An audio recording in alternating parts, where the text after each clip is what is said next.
minutes va débuter notre chat, le 4e de la série avec Madame le maire. Ce soir, nous parlons des grands projets de la ville. Donc, n'hésitez pas à poser dès maintenant vos questions pour que je puisse les relayer à Madame le maire dans quelques instants. Alors, les grands projets, il y en a beaucoup à Bagneux. Il y a les métros, la ligne 4 qui va traverser tout Paris du sud au nord et nous relier à Montparnasse, à Châtelet, à Clignancourt.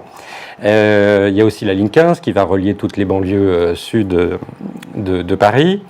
Il y a la géothermie qui va démarrer bientôt, qui va bientôt rentrer en fonction. Il y a les nouveaux quartiers qui émergent ou qui vont émerger, que ce soit au Maturin, dans l'écoquartier du Nord. Donc n'hésitez pas à poser vos questions sur tous ces sujets. Il y a aussi le lycée qui a rassemblé beaucoup de monde il y a 1 heure ou 2 sur le site des Mathurins où on a pu faire une belle photo aérienne pour mobiliser sur ce lycée. Il y a aussi les nouvelles écoles, il y en a 2 qui vont apparaître, une dans le centre-ville, une dans le nord, une beaucoup plus tard, enfin un petit peu plus tard en tout cas au Maturin. Donc ça aussi, ça peut vous inspirer quelques questions, n'hésitez pas. Et puis dans les grands projets, on peut aussi parler des immeubles de bureaux par exemple. Il y a Résonance qui a été inaugurée il y a très peu de temps. Il va y en avoir d'autres qui vont se construire le long de la Nationale 20 ou de la RD 920 pour être plus précis.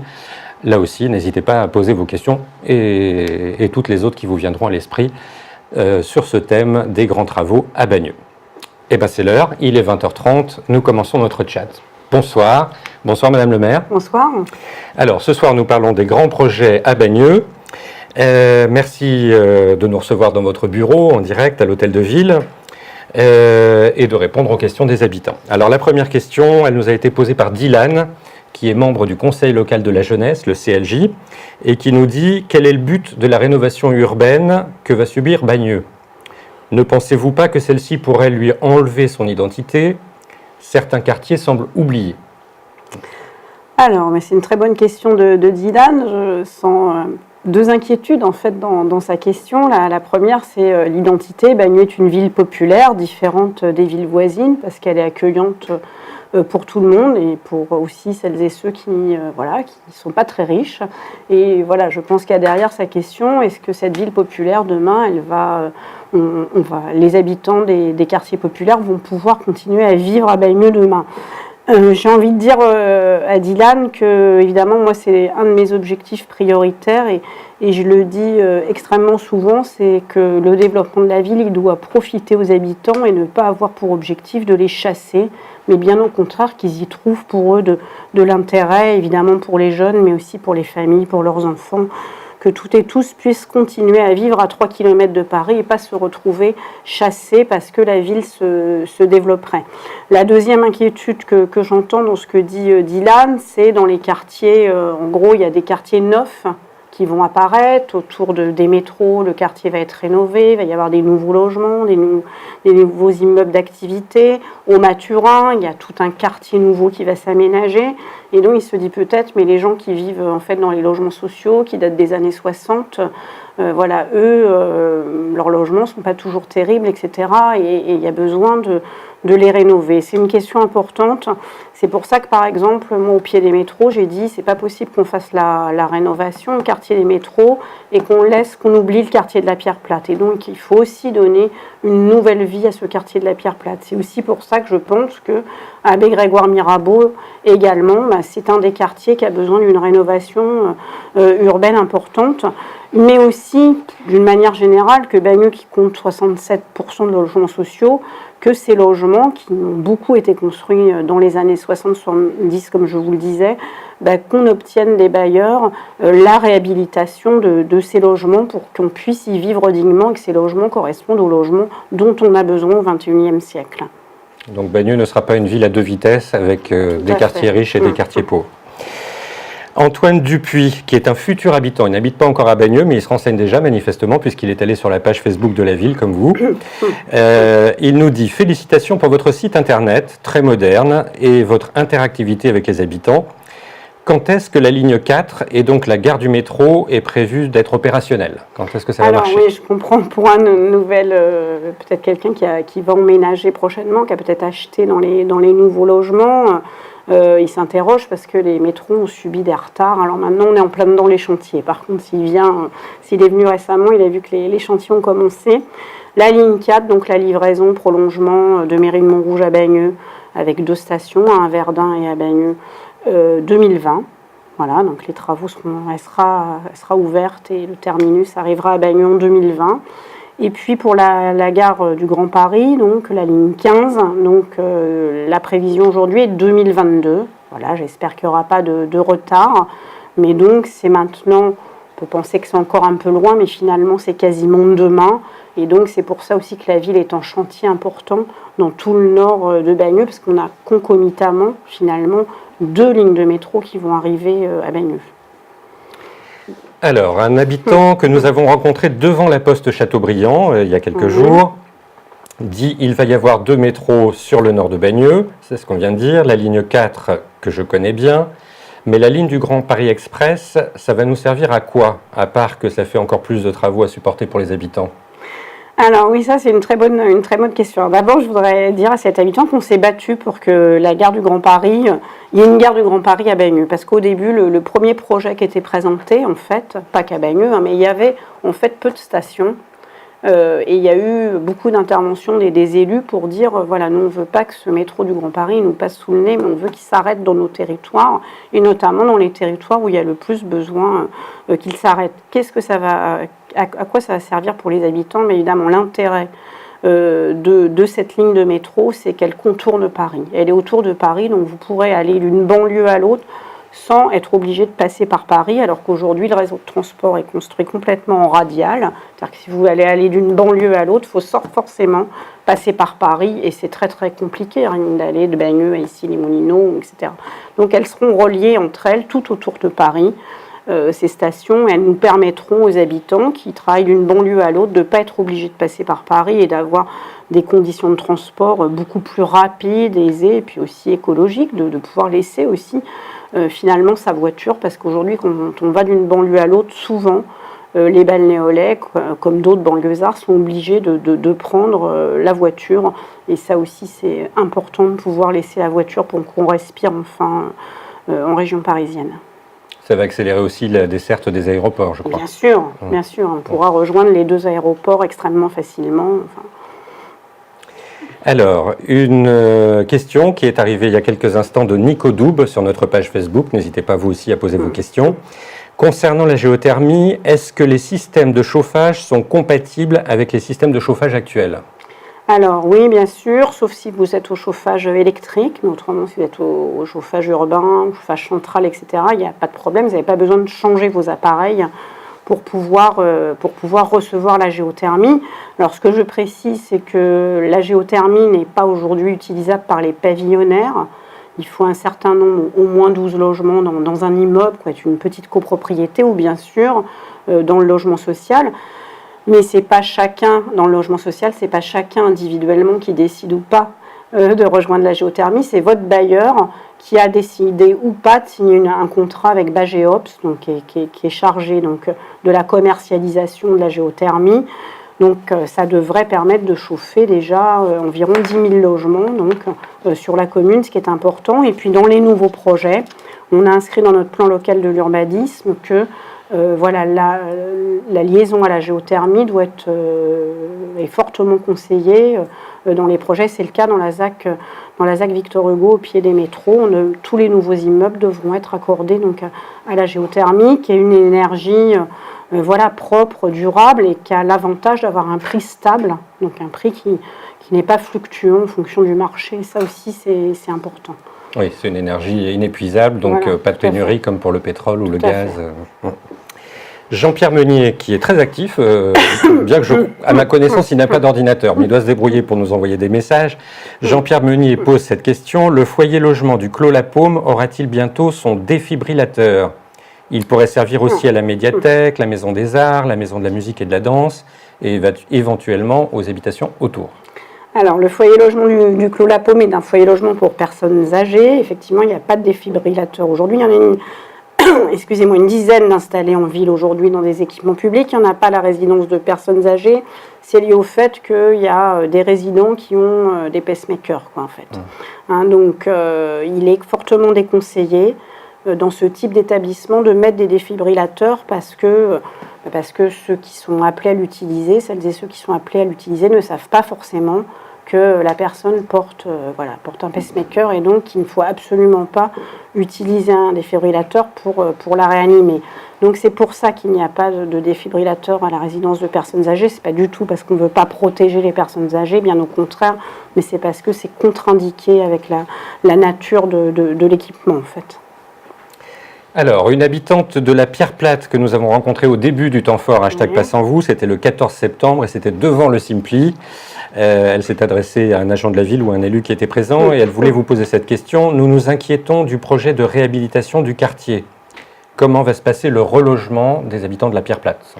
Voilà, alors je comprends que ça soit une préoccupation puisque vous savez qu'on a déposé donc un dossier auprès de l'Agence nationale de rénovation urbaine. On propose donc de démolir donc 2 barres de logement et puis une partie, 2 escaliers de la barre de Bussy. Donc les habitants peuvent être effectivement inquiets. Alors d'abord, je voudrais dire que notre projet va passer déjà le 5 octobre pour un premier examen. Donc on va voir quels sont les retours de l'Agence nationale de la rénovation urbaine. Est-ce que notre projet tel que nous l'avons déposé, il est accepté? On peut continuer à travailler dans ce sens ou est-ce qu'on nous demande des modifications et auquel cas on reviendra vers les habitants. Concernant le relogement des habitants, il y a une première enquête sociale donc, qui a eu lieu, qui a été organisée par le bailleur donc, Domaxis pour connaître les besoins des habitants, leurs ressources, où ils souhaiteraient aller, est-ce qu'ils souhaitent rester à Bagneux, partir de Bagneux, s'ils souhaitent rester à Bagneux, dans quel quartier ils souhaitent aller. Et bien sûr, après, on l'a dit dans les réunions, qu'il y aura au moins 3 propositions de logement, que moi je souhaitais qu'il y ait un maintien donc, du reste à charge, c'est-à-dire que le déménagement des locataires ne se traduise pas par un relogement avec des hausses de loyer qui seraient insupportables.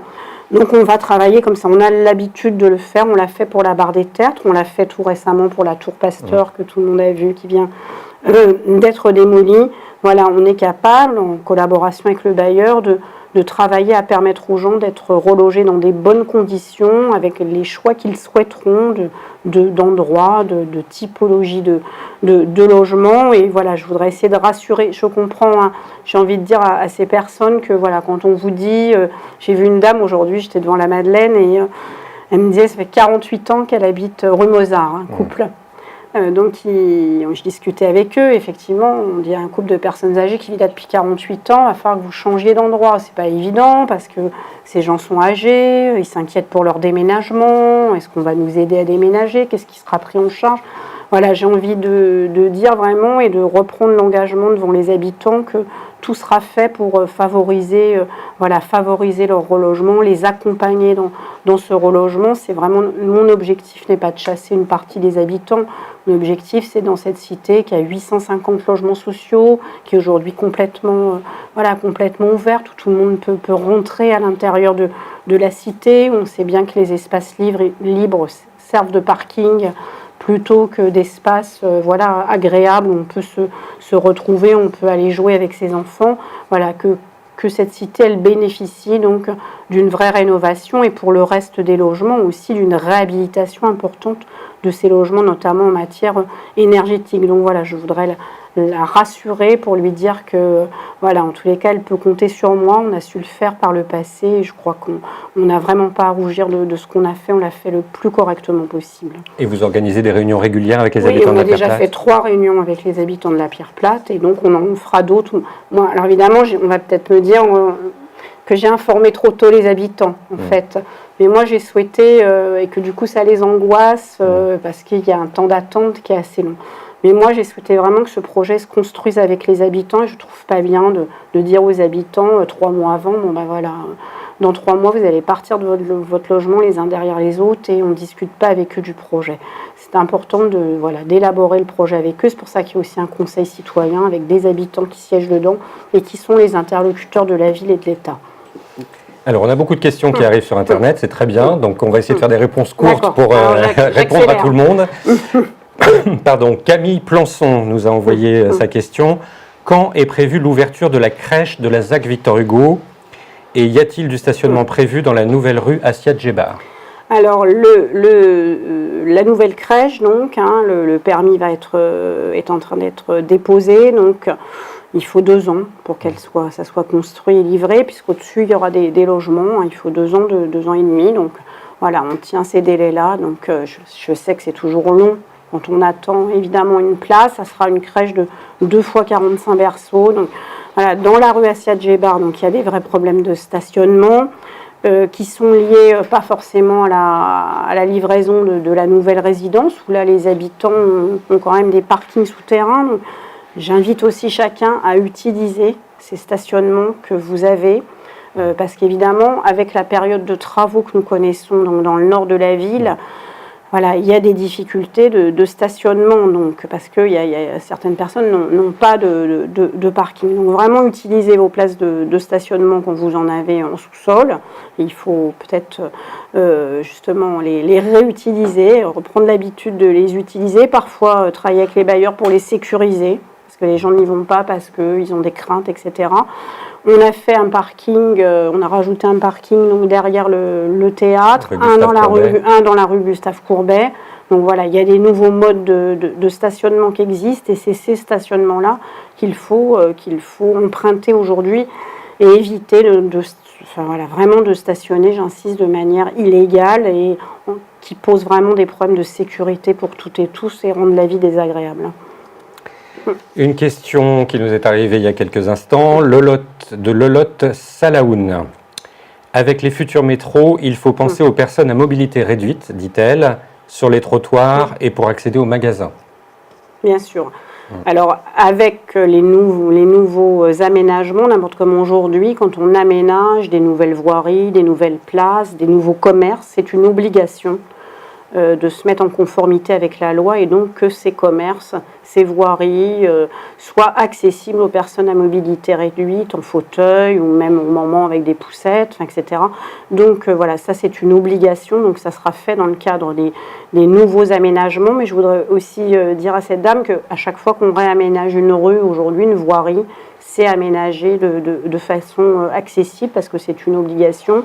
Et en même temps, les commerçants aussi aujourd'hui doivent se mettre en conformité avec la loi. On a fait plusieurs réunions avec les commerçants de la ville. Il y a un délai qui a été donné aujourd'hui par l'État pour la mise en œuvre de la loi, mais ça devient une obligation. Il faut s'y conformer, d'autant qu'en France, on est très en retard sur ces questions d'accessibilité.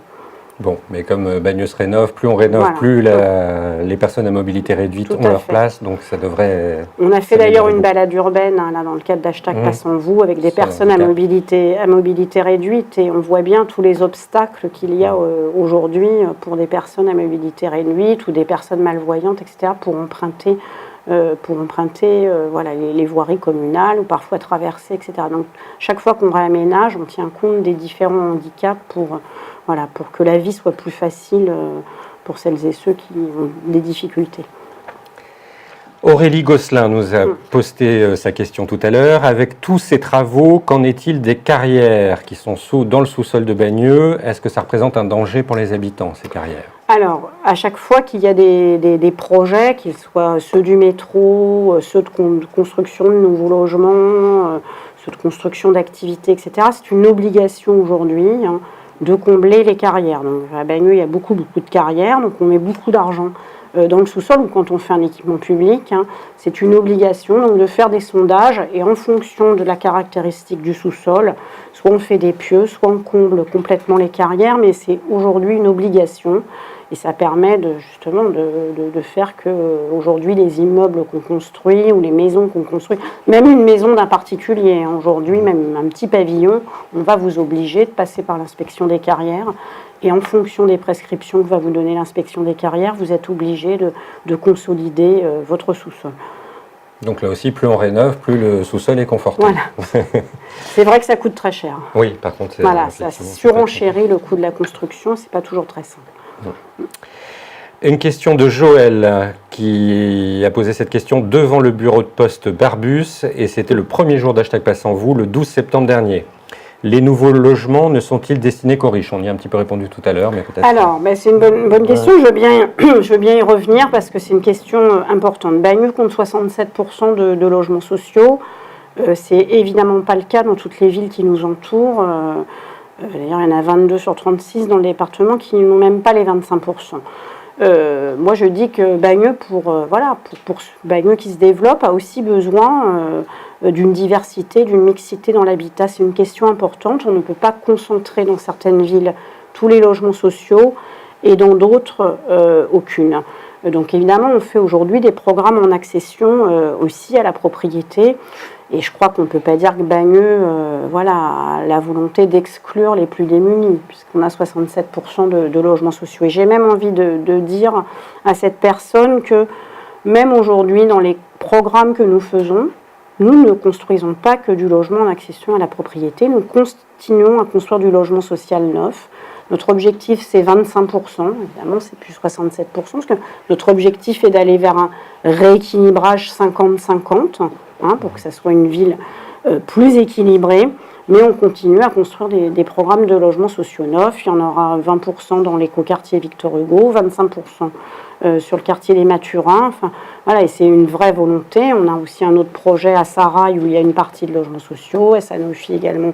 Donc à chaque fois, on continue à construire du logement social neuf parce qu'évidemment, moi je ne souhaite pas qu'il y ait d'un côté des logements neufs qui soient que des logements en accession et de l'autre côté des logements anciens qui soient que des logements sociaux.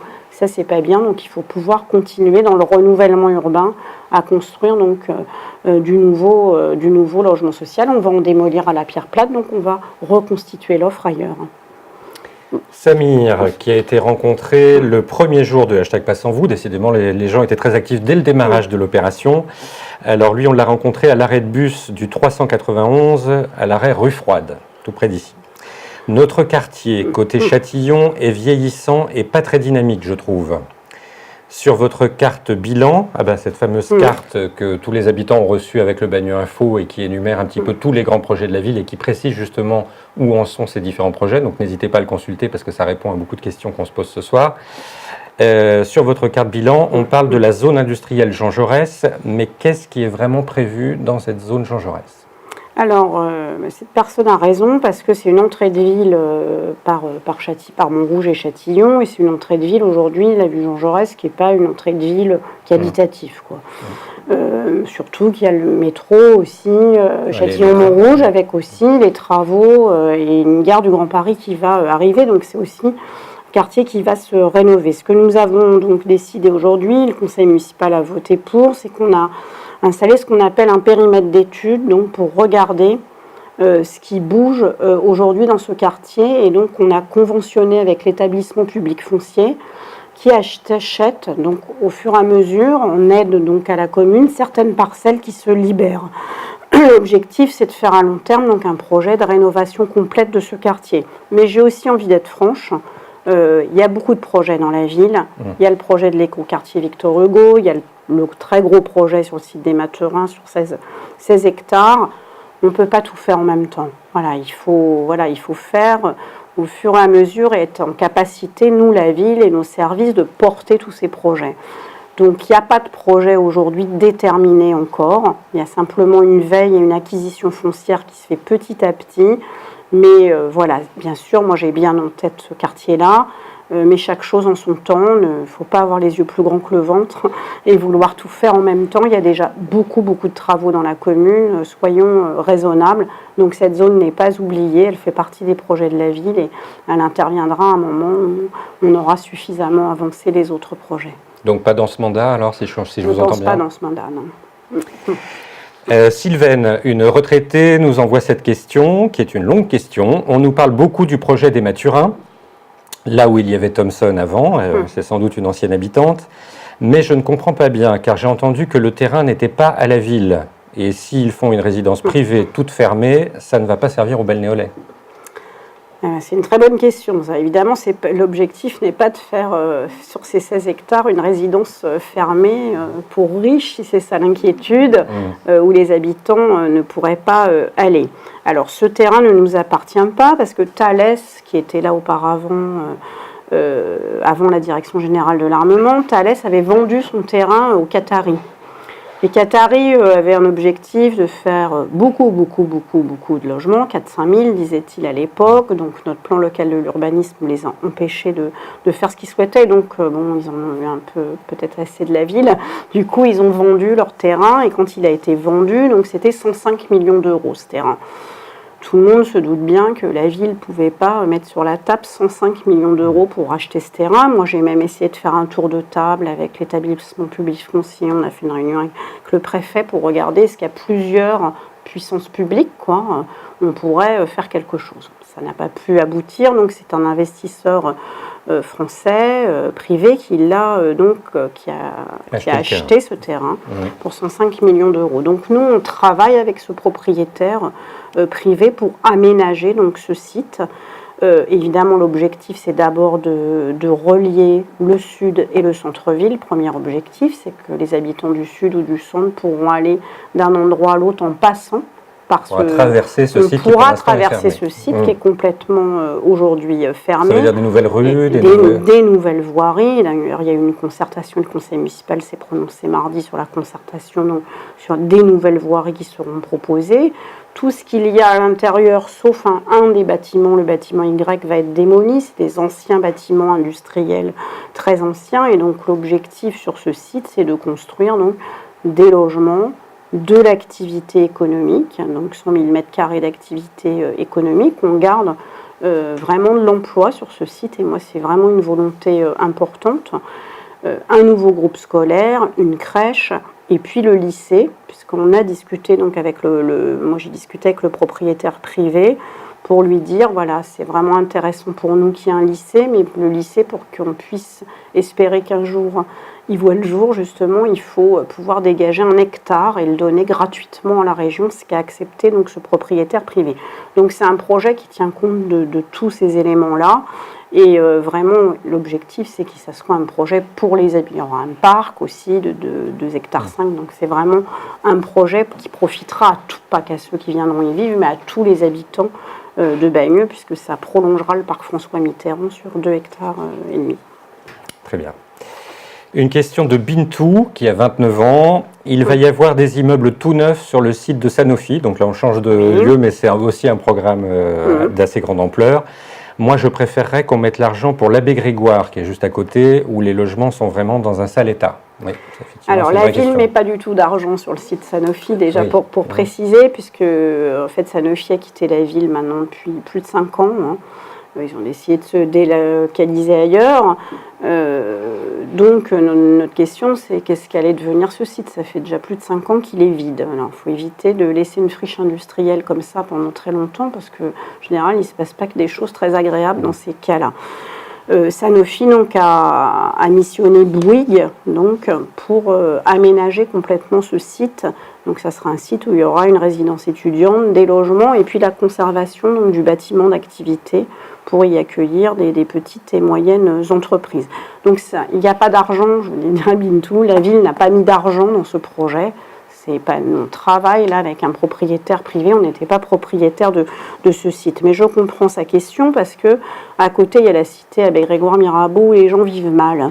Voilà, ils vivent très mal, il y a des souris, des rats, les logements ne sont pas entretenus, de l'humidité, des moisissures. Je connais très très bien et j'ai été plusieurs fois chez les habitants de ce quartier, qui appartient au Hauts-de-Seine Habitat, donc il y a besoin de travailler une rénovation aussi de ces deux cités, mais cette rénovation, elle peut intervenir que dans un partenariat avec le bailleur qui est Hauts-de-Seine Habitat et aussi avec l'intervention des habitants sur ce qu'ils souhaitent. Voilà, j'espère qu'on va avancer sur ce projet parce qu'il est extrêmement important. Moi, je souhaite que ce quartier retrouve de la dignité, ce qui n'est pas le cas aujourd'hui. On avance parce qu'il y a beaucoup de questions qui arrivent. Une question de Aimé Okoko. Je n'ai jamais eu l'occasion de me déplacer dans vos réunions de quartier. Je rentre trop tard. Est-ce que dans le futur, vous allez renouveler ce mode d'échange avec les habitants sur les différents sujets qui nous concernent, écoles, travaux? Donc je pense qu'elle aime bien les chats parce que ça lui permet de suivre ça chez elle à l'heure qui lui convient. Pourquoi pas, voilà. Moi j'ai trouvé, en tous les cas j'en suis au 4e, là j'ai trouvé que c'était un moment, un moment agréable, particulier, on échange, et on reçoit des questions d'habitants en direct et ça permet justement à celles et ceux qui ne peuvent pas venir dans les réunions de participer autrement à la construction de la ville. Donc, ce n'est qu'un début alors. Je suis d'accord avec cette proposition. Marie-Odile Lacan, qui a été rencontrée qui habite au rond-point des Martyrs, puisqu'elle a posté sa question sur Facebook. Madame le maire, avec les bailleurs, nous avons des problèmes. Nous ne sommes pas écoutés, nos demandes sont sans réponse, aussi bien les locataires que les amicales de locataires. Alors, je connais Madame Lacan, elle habite au rond-point des Martyrs de Châteaubriand, et c'est vrai que ça revient souvent. Hein, c'est voilà, vraiment pendant les 15 jours, moi, ces questions de relation avec les bailleurs et ce sentiment de ne pas être écouté, pas être entendu, avec des bailleurs qui laissent un peu aller à volo leur patrimoine et qui l'entretiennent pas suffisamment, c'est revenu extrêmement fréquemment, c'est normal. Je disais, il y a 67% de logements sociaux, les gens vivent ça au quotidien. D'abord, je pense, et Madame Lacan le sait, parce qu'elle préside une amicale de locataires, il y a besoin que les locataires s'organisent et soient peut-être plus soudés. J'ai presque envie de faire la promotion de son amicale et des autres. Il y a besoin que les locataires s'organisent et ne laissent pas avoir du poids et parler tous et ensemble. ne délèguent pas qu'à quelques-uns, parce qu'il faut avoir du poids, parler tous ensemble et être capable de porter des revendications en commun. La ville, elle est là évidemment pour servir aussi, d'intermédiaire et d'interlocuteur entre les amicales de locataires et les bailleurs. Donc voilà, les élus de l'équipe municipale et moi-même, on est complètement à disposition pour organiser, quand il le faut, des réunions tripartites avec les amicales de locataires, le bailleur et la municipalité. C'est comme ça qu'on arrive à faire avancer les choses. Mais j'ai envie de redire quand même, l'action collective des locataires et leur réaction pour ne pas laisser faire des choses qui ne sont pas acceptables est extrêmement importante. Il faut se mêler de ce qui nous regarde et de ce qui vous regarde. Vous payez des loyers, on vous doit des prestations, un entretien correct de vos résidences. Donc ça commence par se mobiliser d'abord entre locataires et ensuite la ville peut appuyer la demande. Bintou nous a envoyé cette question, il a 29 ans, ou elle a 29 ans, je ne sais pas en fait. Il va y avoir des immeubles tout neufs sur le site de Sanofi. Ah ben non, on l'a déjà posé cette question. Dire Bintou, j'ai entendu. Mes fiches se mélangent. C'est Jérôme qui nous a posé cette question. La géothermie, c'est bien parce que c'est une énergie renouvelable, c'est tant mieux. Mais est-ce que ça va aussi nous coûter moins cher, cette énergie ? Alors, moi, je ne vais pas dire, et je l'ai dit dans chaque réunion quand on a présenté le projet de géothermie, pour l'instant, ça ne va pas coûter moins cher au jour d'aujourd'hui.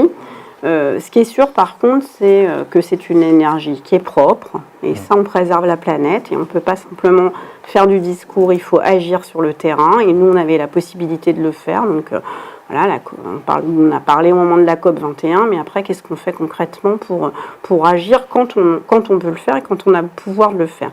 Mais la seconde chose qui est importante, c'est que par contre, le prix il est stable. Donc ça ne subira pas les fluctuations. Là, le gaz, il est en train, par exemple, d'augmenter à nouveau. Ça ne subira pas les fluctuations de prix et ça stabilise donc la facture des locataires. Et ça, c'est important parce qu'elle n'a pas cessé d'augmenter de ce point de vue-là ces dernières années. Donc au jour d'aujourd'hui, ce n'est pas forcément moins cher, mais à long terme, on est gagnant au fil des années. Marie James nous a posé cette question. Est-il vrai qu'à la place de la tour Pasteur, il va y avoir 3 tours encore plus hautes ? Est-ce que ce sera de l'accession à la propriété ou de la location ? Alors, il y aura effectivement, elle a bien regardé le projet, donc cette dame, il y aura donc des logements sociaux et des logements en accession à la propriété. C'est pas beaucoup plus grand. La tour Pasteur de mémoire faisait 14 étages. Je crois que ceux-là, ils en font 15. Donc, on n'est pas dans les tours de la Défense. Hein. Mais on est, oui, effectivement, dans un projet assez compact, hein, parce qu'on est au pied des métros, mais dans quelque chose qui sera travaillé avec ce qu'on sait faire aussi aujourd'hui. J'ai envie de dire aux habitants, c'est pas forcément non plus la hauteur ou la longueur qui fait que les immeubles vivent bien ou pas bien. C'est beaucoup plus compliqué que ça. C'est aussi les types de logements, c'est aussi est-ce qu'il y a de la mixité dans les constructions, est-ce que pendant tout un temps on a fait quand même, ça s'est beaucoup construit comme ça l'Île-de-France, des quartiers où il n'y a que des HLM et des quartiers où il n'y a que des gens qui vivent dans des copropriétés très chics, quoi. Nous, ce qu'on essaye, c'est dans les programmes de mixer les types d'habitat et de faire que, à côté l'un de l'autre, les habitants vont pouvoir vivre ensemble, quelle que soit l'épaisseur de leur porte-monnaie. J'ai envie de dire un dernier mot sur l'accession, c'est que, je l'ai déjà dit, mais on a signé avec les promoteurs une charte avec 38 promoteurs qui interviendront ou qui veulent intervenir sur la ville, en leur disant c'est du donnant-donnant, vous venez construire à Bagneux, mais vous respectez la ville. Et respecter la ville, c'est avoir des prix de sortie qui soient accessibles. Donc on encadre les prix de sortie, le prix au mètre carré.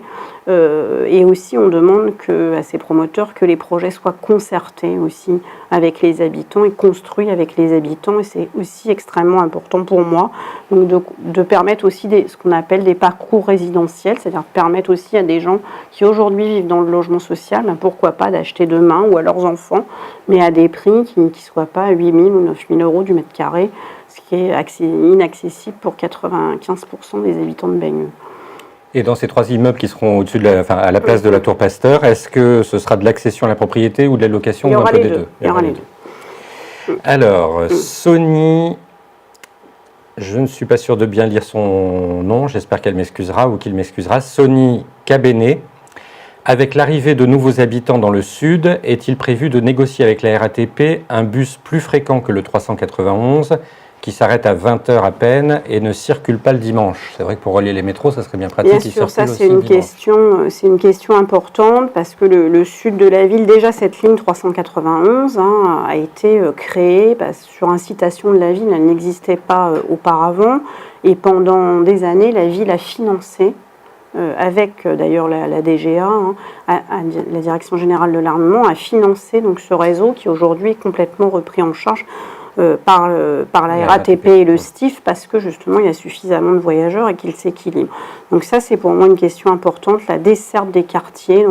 On travaille et on discute avec la RATP pour que il n'y ait aucun quartier oublié et que les gens puissent avoir des horaires de transport qui leur permettent tout simplement de sortir de chez eux et de ne pas être assignés à résidence parce qu'on habite tel quartier qui n'a plus du tout de moyens de transport. Donc on va continuer c'est une remarque très très juste.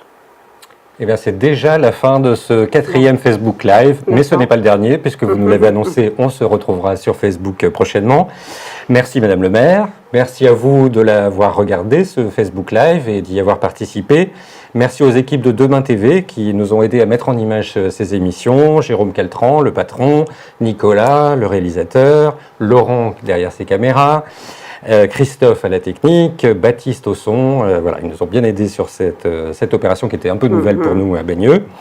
Rendez-vous ce week-end pour la fête des vendanges, dans les parcs, les rues du centre-ville, avec Citemo, avec les spectacles, les concerts, les animations, les surprises. Et puis, il y a quand même un rendez-vous aussi à ne pas manquer, c'est la grande restitution, dimanche à 17h au Parc Richelieu, où seront rendus compte de tous les échanges, tous les mots, tout ce que les habitants ont dit pendant ce temps fort, #PasseEnVous. Donc ce sera sans doute très intéressant. Et en même temps, c'est un spectacle, donc ce sera aussi très ludique et très joli à voir. Ça s'appelle La Ville. Ça s'appelle En Ville, avec des parenthèses entre les deux L. Donc on peut lire En Vie ou En Ville, comme on a envie de le lire. Et c'est donc un spectacle qui parle de vous. Alors, bonne soirée à tous et bon week-end.